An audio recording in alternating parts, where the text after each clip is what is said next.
Hey, you guys. Happy Friday. So let me just turn off my iron. Um, we have two more chapters to read in Mississippi Burning. I did get some questions. So let me just give you a little bit of an update. Um, in terms of taking notes, because this is informational text.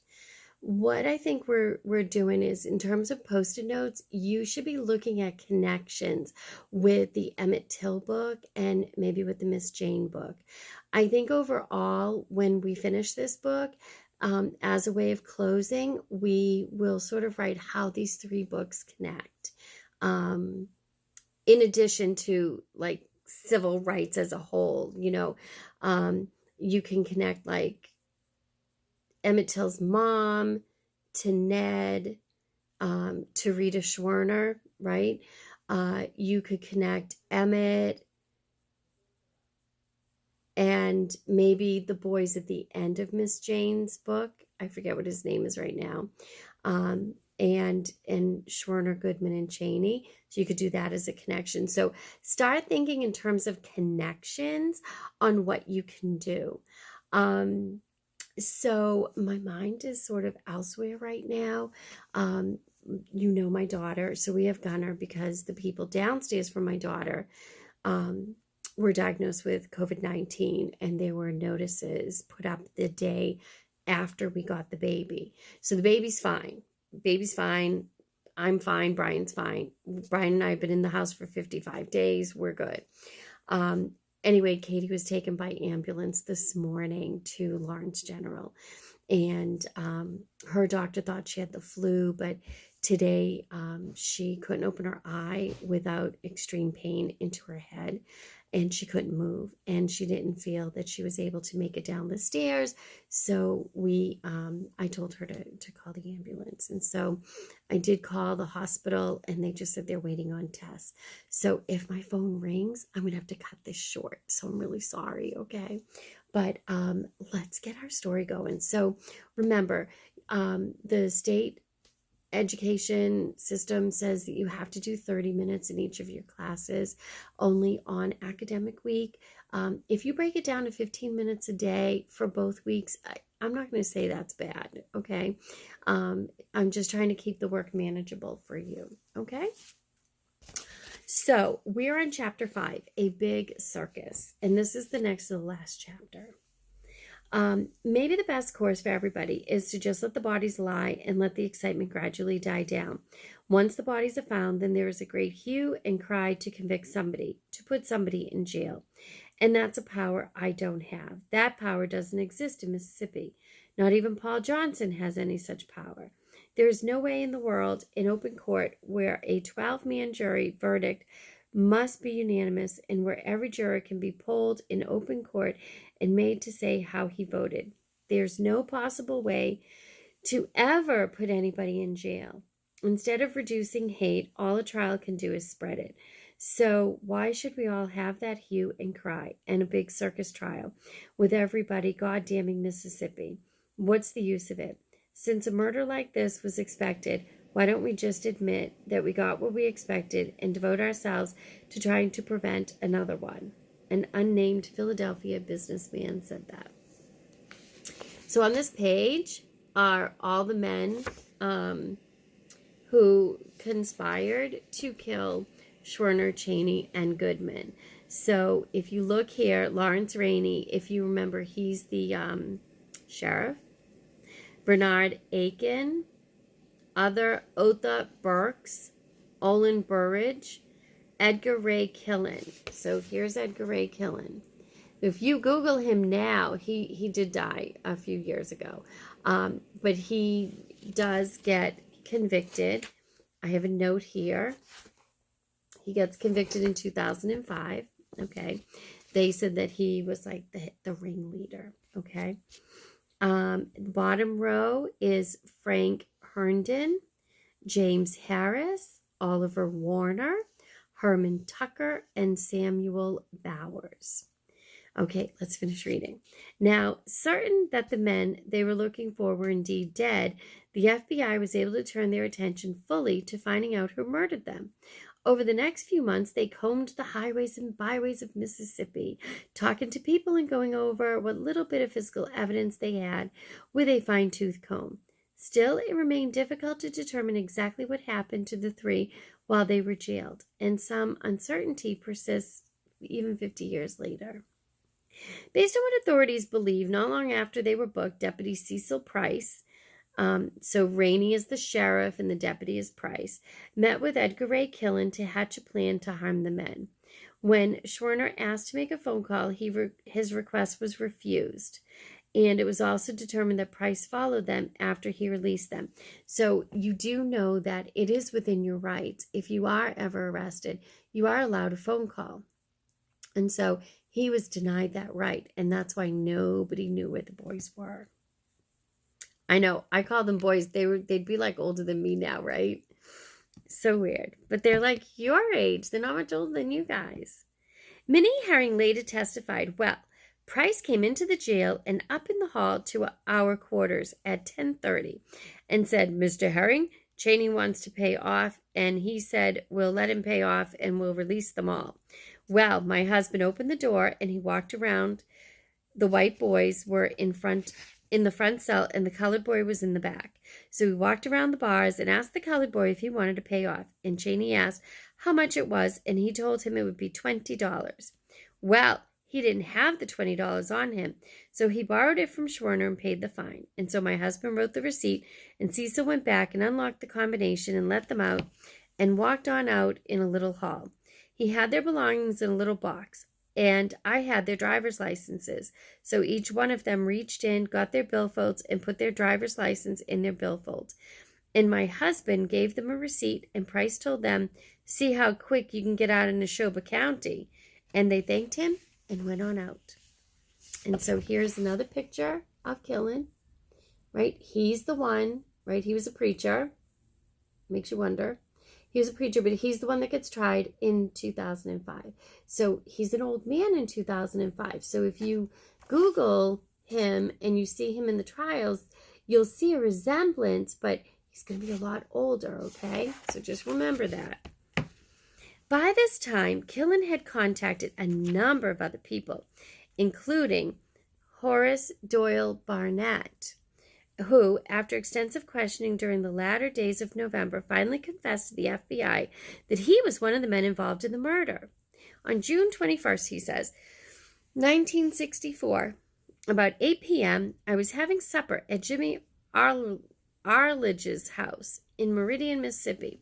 Travis Barnett called Arledge on the phone and told Arledge that the Klan had a job and wanted to know if Arledge and I could go. Arledge asked me if I could go, and we went up to Aiken's Trailer Park on Highway 80 in Meridian, Mississippi. We did not know what the job was. Upon arriving at Aiken's Trailer Park, we were met there by Preacher Killen, Mr. Aikens, Jim Jordan, and Wayne Roberts. Killen told us that 3 civil rights workers were in jail in Philadelphia, Mississippi, and that these 3 civil rights workers were going to be released from jail, and that we were going to catch them and give them a whipping. Okay. Barnett soon learned that the men he was with that night had much worse things than whipping on their minds. When we arrived in Philadelphia at 9:30 p.m., remember we're talking Philadelphia, Mississippi, we met Killen and he got into my car. While we were talking, Killen said that we have a place to bury them and a man to run the dozer to cover them up. This was the first time I realized that the 3 civil rights workers were to be killed. As those men headed for the 3 volunteers, Price returned to Philadelphia and dropped off another officer. He then made his way quickly back to Highway 19 to pursue the station wagon. From there, Barnett and the others caught up with him, and according to Barnett, this was all part of the plan. About 5 or 10 minutes after we parked, a patrolman from Philadelphia came to the car and said that they were going toward Meridian on Highway 19. We proceeded out Highway 19 and caught up to a Mississippi State Patrol car, who pulled into a store on the left-hand side of the road. We pulled alongside of the patrol car, and then another car from Philadelphia pulled in between us. No one got out of the cars, but the driver of the Philadelphia car, who I later learned was named Posey, talked to the patrolman. Posey then drove away, and we followed. About 2 or 3 miles down the highway, Posey's car stopped and pulled on the right-hand side of the road. Posey motioned for me to go ahead. I then drove fast and caught up to the car that the 3 civil rights workers were in, pulled over to the side of the road, and stopped. About a minute or 2 later, Deputy Sheriff Price came along and stopped on the pavement beside the car. Jordan asked him who was going to stop them, and Price said that he would, and took after them, and we followed. The civil rights workers turned off Highway 19 onto a side road and drove about a couple miles before Price stopped them. Price stopped his car behind the 1963 Ford Fairlane station wagon driven by the civil rights workers, and we stopped behind Price's car. Though Barnett did not mention it, later testimony indicated that at some point, Cheney, who was driving, decided to try to outrun the police cruiser. However, the station wagon never stood a chance in such a race, and after trying to lose his pursuers by turning onto Highway 492, he gave up. From this moment on, the trio's fate was sealed. According to Barnett, Price stated, "I thought you were going back to Meridian if we let you out of jail." The civil rights workers stated that they were, and Price asked them why they were taking the long way around. Price told them to get out of the car, to get out and get into his car.